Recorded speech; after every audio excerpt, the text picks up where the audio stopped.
Hi everyone, welcome to क्यूपन education channel. ये next part है आपका साइको का। ठीक है। जिनका भी एग्ज़ाम है हमारे पास HP टेट मेडिकल और हमारे पास आर्ट्स वाले बच्चों के लिए ये सेशन बहुत ही ज़्यादा हेल्पफुल रहने वाला है। आई होप आपने जो भी हमने पीछे सेशन करे हैं, मैं बोल रही हूँ कि मॉक टेस्ट करे हैं, वो आपने देखे होंगे। बिकॉज़ आपका जो पेपर बनेगा इन्हीं क्वेश्चंस में से बनेगा।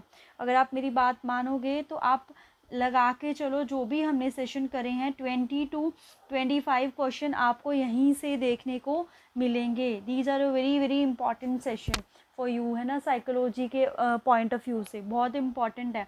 और जो साइकोलॉजी हमारे पास चैप्टर होता है ना, यही I think so deciding factor होता है 90 मार्क्स के नीचे रहेंगे या फिर ऊपर रहेंगे।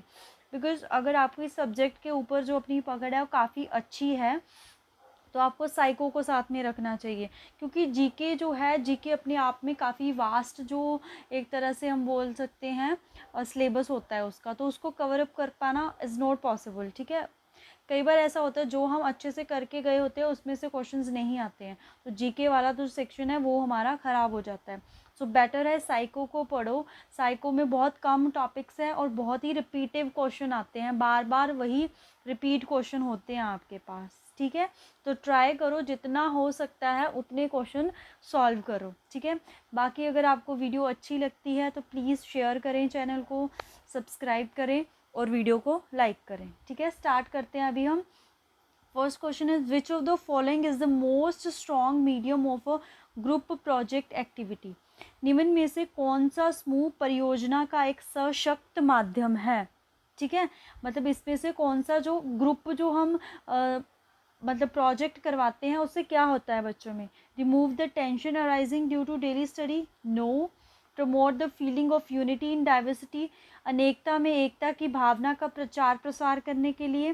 To simplify the social participation, to lessen the burden, to lessen the burden of a teacher, शिक्षकों के भार को हल्का करने के लिए। नो। जब आप ग्रुप में काम करते हो तो आपको जो यूनिटी है, यूनिटी इन डाइवर्सिटी, उसके बारे में पता चलता है। ठीक है। आपको पता चलता है कि जब आप ग्रुप में काम कर रहे हो तो उसको डिवाइड करोगे तो वो काम उतनी जल्दी होगा। ठीक है। तो आपको जो यूनिटी है उस चीज़ का पता चलता है। तो इसका जो राइट आंसर है वो है हमारे पास option B, to promote the feeling of unity in diversity, अनेकता में एकता की भावना को प्रचार करने के लिए। ठीक है। नेक्स्ट क्वेश्चन देखते हैं। How many types of child rearing practice are there.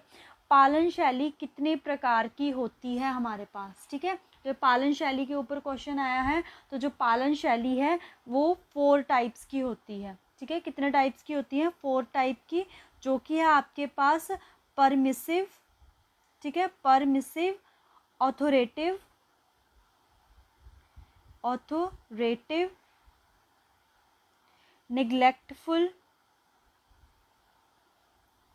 नेग्लेक्टफुल and last ऑथोरेटेरियन,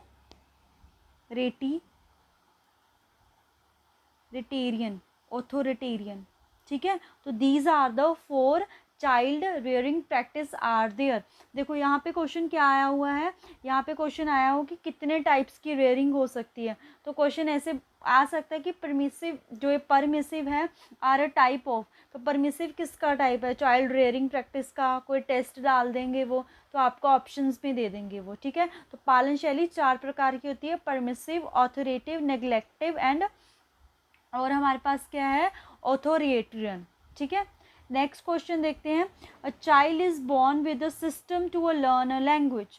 बच्चे भाषा सीखने की एक व्यवस्था के साथ पैदा होते हैं, किसके द्वारा कहा गया है। तो जब भी लैंग्वेज की बात आती है तो सबसे जो फेमस हमारे पास, हम बोल सकते हैं फादर ऑफ लिंग्विस्टिक है हमारे पास, वो है नॉम चॉम्स्की।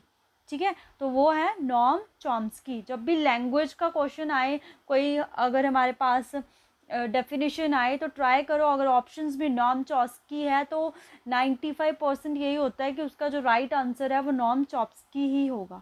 ठीक है। नेक्स्ट क्वेश्चन देखते हैं। नेक्स्ट क्वेश्चन है हमारे पास, what is the direction of meaning assumption in deductive reasoning. निगमात्मक तर्क में अर्थ अनुमान की दिशा क्या होती है, मतलब जब हम डिडक्टिव अप्रोच अपनाते हैं तो वो कहाँ से कहाँ की तरफ चलती है, तो वो हमारे पास जनरल टू पर्टिकुलर चलती है, ठीक है।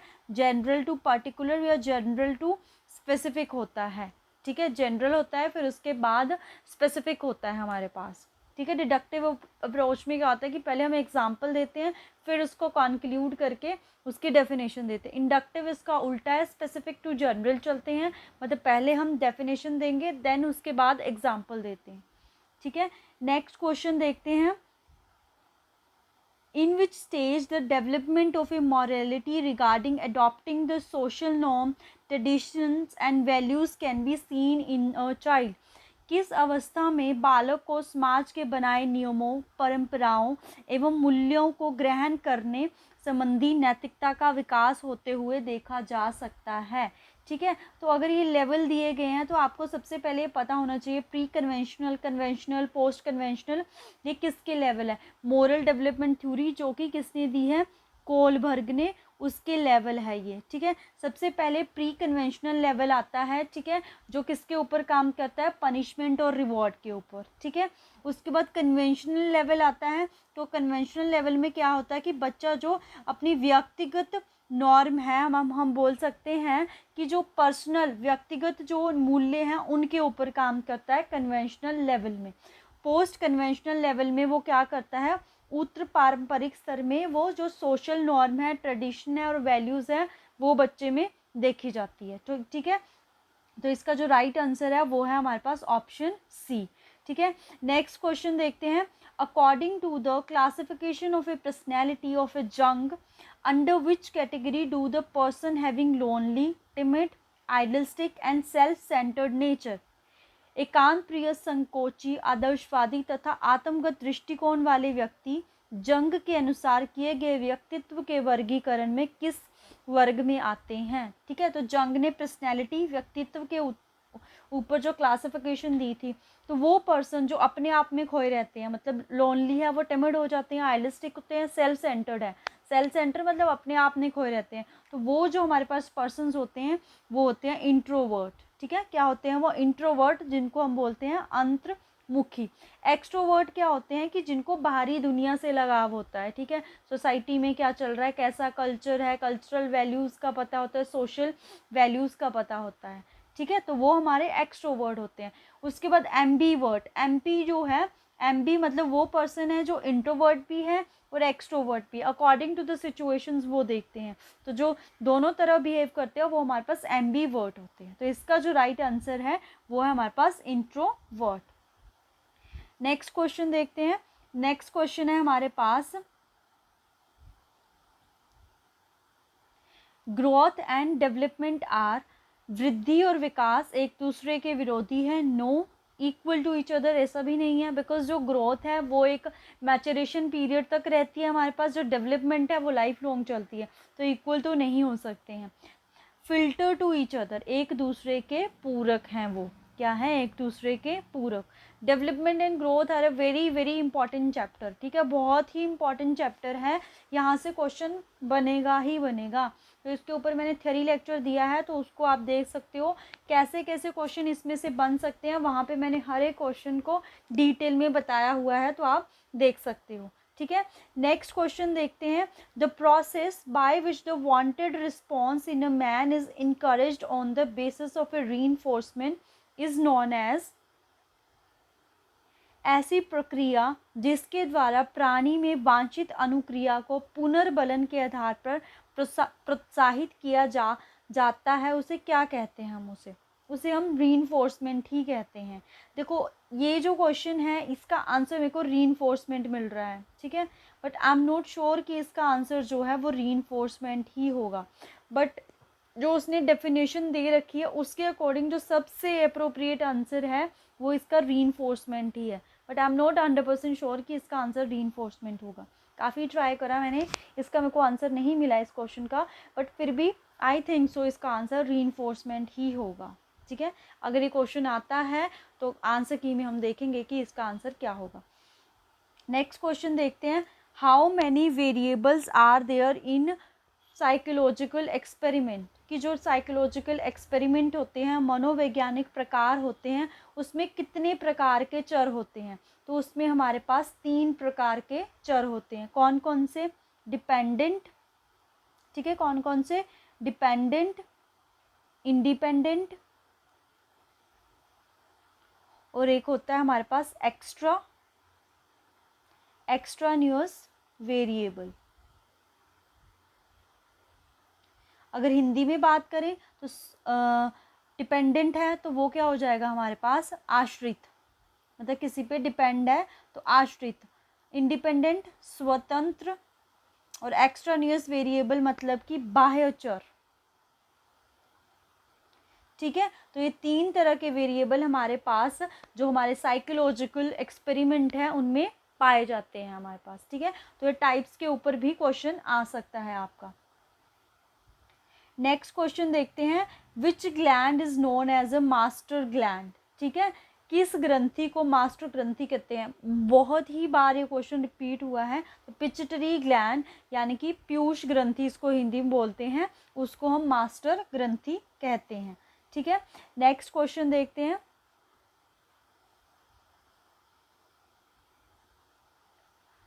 नेक्स्ट क्वेश्चन है, in how many parts Maslow has divide the 5 needs of human beings in 1954। Maslow ने 1954 में प्राणी की 5 आवश्यकताओं को कितने भागों में बांटा है? ठीक है, तो मैस्लो ने हमारे पास हायरार्की दी थी, हायरार्की के अकॉर्डिंग उन्होंने 5 नीड्स बताई थी। ठीक है, these are very very important, ये आपको नीड्स देखनी है कि ये नीड्स कौन कौन सी है। ठीक है, सबसे पहली जो नीड है वो हमारे पास आती है फिजियोलॉजिकल नीड। ठीक है, कौन सी नीड आती है? Physiological need. उसके बाद जो आती है वो आती है हमारी सेफ्टी नीड। ठीक है, थर्ड वन आती है सोशल या लव एंड रिलेशन नीड्स भी बोल सकते हैं उसको। उसके बाद आती है हमारे पास एस्टीम नीड्स, एस्टीम नीड। और सबसे ऊपर जो आती है वो आती है हमारे पास सेल्फ एक्चुअलाइजेशन, खुद को जानने वाली। ठीक है, एक्चुअलाइजेशन नीड। तो इससे क्वेश्चन देखो क्या क्या बनता है। सबसे पहले तो यही क्वेश्चन बनता है कि मैस्लो ने जो हायरार्की है उसमें कितनी टाइप्स की नीड्स के बारे में बात करा है। तो कितनी है? 1 2 3 4 5 नीड्स के बारे में बात करी है। उसके बाद यहाँ से क्वेश्चन ये बनता है कि सबसे नीचे जो लेवल है वहाँ पे कौन सी नीड आती है? तो वहाँ पे आती है हमारे पास फिजियोलॉजिकल नीड। ठीक है, फिजियोलॉजिकल का मतलब है कि हमारे लिए जो हमें रहने के लिए like food, shelter, water, sleep, ये हमारे पास फिजियोलॉजिकल नीड्स में आता है।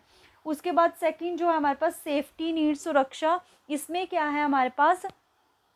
इसमें हमारे पास वो चीज़ें आती हैं जैसे कि हमारी फाइनेंशियल सिक्योरिटी। ठीक है, हमें मतलब सेफ्टी एक तरह से। ठीक है, उसके बाद सोशल में फ्रेंडशिप, फैमिली, इंटीमेसी, रिलेशनशिप, ये सारी। उसके बाद एस्टीम नीड। ठीक है, एस्टीम नीड में क्या हो जाता है, जब मतलब कोई भी पर्सन है उसके पास फिजियोलॉजिकल नीड्स उसकी पूरी हो रही है, सेफ्टी नीड, सोशल नीड सारी पूरी हो रही है, तो एस्टीम नीड वो खुद में कॉन्फिडेंस, सेल्फ कॉन्फिडेंस होता है, उसमें अटेंशन होती है, फ्रीडम होती है। ठीक है, उसके बाद जिस पर्सन में ये सारा कुछ आ जाता है तो वो एक तरह से क्या हो जाता है, हम बोलते हैं सेल्फ जो एक्चुअलाइजेशन है उसमें क्या होता है, एक तरह से वो सत्संगी टाइप का बन जाता है हमारे पास। ठीक है, तो इसमें जो सबसे लोएस्ट लेवल पे है वो है फिजियोलॉजिकल नीड, और जो सबसे हाईएस्ट लेवल पे है वो है हमारे पास सेल्फ एक्चुअलाइजेशन नीड। तो इसके ऊपर भी क्वेश्चन बनता है कि लोएस्ट नीड कौन सी है और हमारे पास हाईएस्ट नीड कौन सी है। उसके बाद ये जो क्वेश्चन है, इस क्वेश्चन में क्या आया हुआ है आपको कि जो ये नीड्स है उसको इसने कितने पार्ट्स में डिवाइड करा है। तो इन नीड्स को उसने 2 पार्ट्स में डिवाइड करा है। जो ये 4 नीड्स है इसको उसने बोला हुआ है डेफिशिएंसी नीड। ठीक है, डेफिशिएंसी नीड।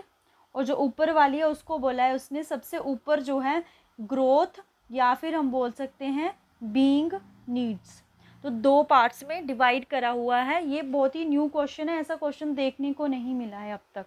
ठीक है, तो ये क्वेश्चन बन सकता है। तो इसका जो राइट आंसर है हमारे पास वो हुआ ऑप्शन ए इज द 2।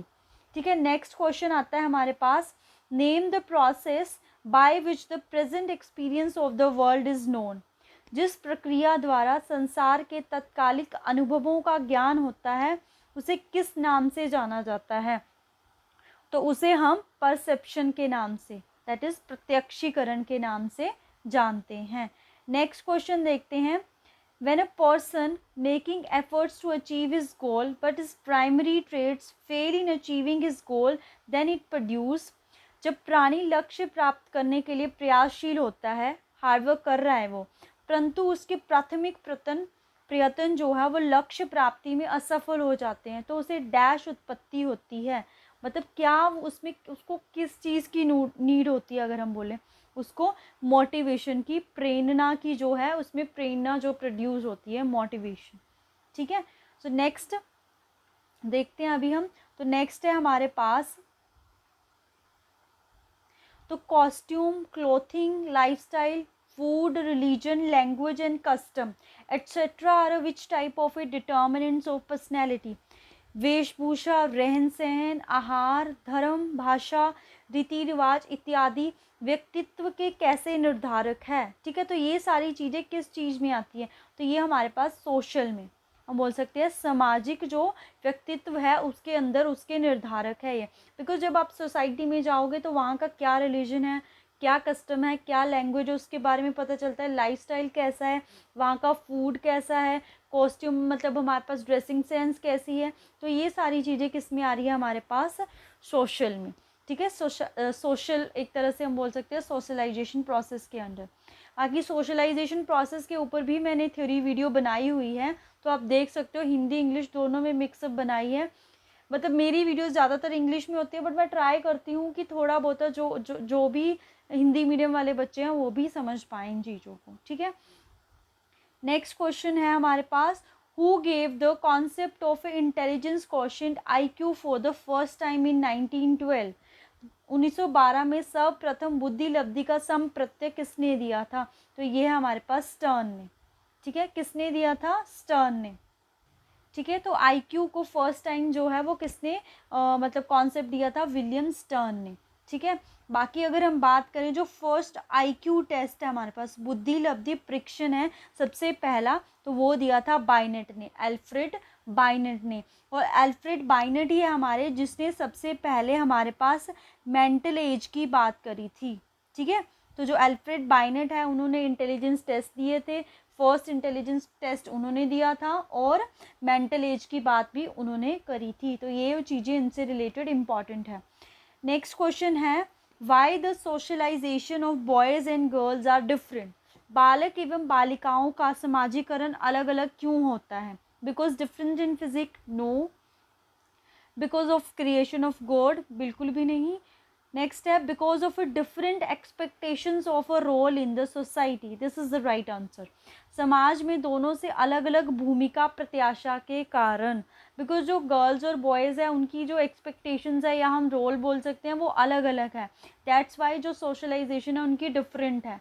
ठीक है, ऐसे एक मेंटेलिटी बनी हुई है कि लड़कियां जो है वो घर का काम करती है और जो बाहर वाला काम है वो बॉयज़ करते हैं। ठीक है, तो उस वजह से जो इनकी सोशलाइजेशन है वो क्या है, डिफरेंट है। ठीक है, और कोई रीज़न नहीं है इसका डिफरेंट होने का। नेक्स्ट क्वेश्चन देखते हैं।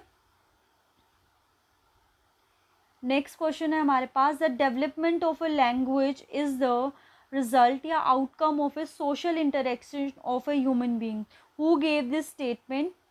भाषा का विकास व्यक्तियों की सामाजिक अंतक्रिया का परिणाम है, किसके द्वारा कहा गया है, तो ये वाइगोट्स्की ने बोला था। किसने बोला था, ये वाइगोट्स्की ने बोला था हमारे पास। ठीक है, नेक्स्ट है, लर्निंग प्रोसेस इन्वॉल्व, अधिगम प्रक्रिया में शामिल है interaction of person with environment, yes. Continuity, yes. सीखते जाना, मॉडिफिकेशन इन बिहेवियर, यस। तो right answer is all above. Next question है, जी स्टाल्ट। जी स्टाल्ट का अर्थ क्या होता है, एज अ होल। ठीक है, समग्र के रूप में। नेक्स्ट क्वेश्चन है, the physiological method of A individual study of a child is, बालक के व्यक्तिगत अध्ययन की मनोविज्ञान विधि कौन सी है। इंडिविजुअल स्टडी करनी चाइल्ड की, तो हमारे पास वो है केस स्टडी मेथड। कौन सा है, case study method. Rating scale में हम इंडिविजुअली नहीं देख सकते, क्वेश्चनरी में भी नहीं और एक्सपेरिमेंटल मेथड में भी नहीं, तो इसका जो राइट आंसर है वो है हमारे पास केस स्टडी। नेक्स्ट क्वेश्चन देखते हैं, name the main components of a personality according to Freud. Freud के अनुसार व्यक्तित्व संरचना के मुख्य घटक हैं इड, ईगो, सुपर ईगो, इदम, अहम, परम अहम या ऑल ऑफ दिस। तो all of this is the right answer. ठीक है, तो सिगमंड फ्रॉइड तो मैंने बहुत फेमस कर दिया है, तो इसका तो अगर मेरे बच्चे कोई भी जो है डेली वीडियोस देख रहे हैं तो उनको पता होगा Sigmund Freud is the father of psychoanalysis, मनोविश्लेषणवाद के वो जनक हैं। सुपर ईगो, इनके बारे में अगर हम, ये जो हमारे पास इड है ये किसके ऊपर काम करती है, ये हमारे पास प्लेजर प्रिंसिपल के ऊपर काम करती है, ये भी क्वेश्चन आता है। और जो ईगो है ये हमारे पास रियलिटी के ऊपर काम करती है। ठीक है, सुपर ईगो है ये हमारी मोरालिटी के ऊपर काम करती है। ठीक है, तो ये तीनों टर्म्स को इसने इक्वली इम्पॉर्टेंस दी थी। Next, according to Thorndike theory the importance law of learning is या are law of readiness, law of exercise, law of effect या ऑल ऑफ देम। तो all of them is the right answer. तत्परता का नियम, अभ्यास का नियम, प्रभाव का नियम या उपरोक्त सभी। तो उपरोक्त सभी is the right answer. By whom was the theory of operant conditioning put forward। तो ऑपरेंट कंडीशनिंग जो थ्योरी है वो किसने दी थी। तो इसका तो मैं आंसर नहीं बताऊंगी, ये आप मेरे को कमेंट सेक्शन में बताओगे कि जो ऑपरेंट कंडीशनिंग थ्योरी है वो किसने दी थी। हमने बहुत बार ये क्वेश्चन कर लिया है। नेक्स्ट है who प्रोपाउंड the inside theory of learning. तो इनसाइड थ्योरी ऑफ लर्निंग जो है वो भी आप मेरे को कमेंट सेक्शन में बताओगे किसने दी है। ये क्वेश्चन भी हमने काफ़ी बार जो है डिस्कस करा हुआ है। ठीक है, तो आप कमेंट सेक्शन में बताओगे मेरे को। नेक्स्ट लास्ट क्वेश्चन देखते हैं आपके, तो वो है हमारे पास डेवलपमेंट इज़ अ प्रोसेस। विकास एक प्रक्रिया है। कैसी प्रक्रिया है? It is a continuous process, निरंतर चलने वाली। कहाँ से? परसेप्शन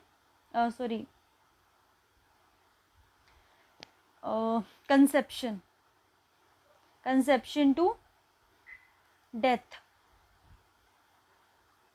मतलब गर्भधारण से मृत्यु तक चलने वाली ये हमारे पास जो डेवलपमेंट है वो प्रोसेस है। तो ये कॉन्टीन्यूअस प्रोसेस होता है हमारे पास। ठीक है, नेक्स्ट क्वेश्चन देखते हैं। The intelligence quotient of a child is 150 that child will be.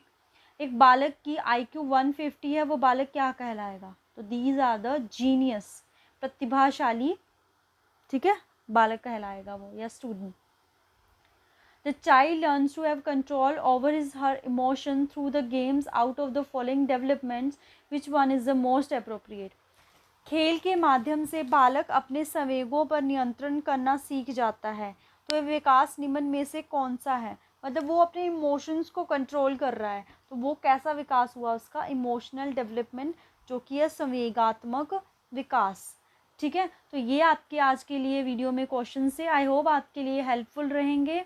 अगर आपके लिए वीडियो हेल्पफुल रहती है तो प्लीज़ अपने फ्रेंड्स के साथ चैनल को शेयर करें, बोलिए उनको कि सब्सक्राइब करें। बिकॉज़ मैं बहुत कम बोलती हूँ कि चैनल को शेयर करें, बट आई थिंक सो अगर कंटेंट आपको अच्छा लग रहा है सो प्लीज़ शेयर करें।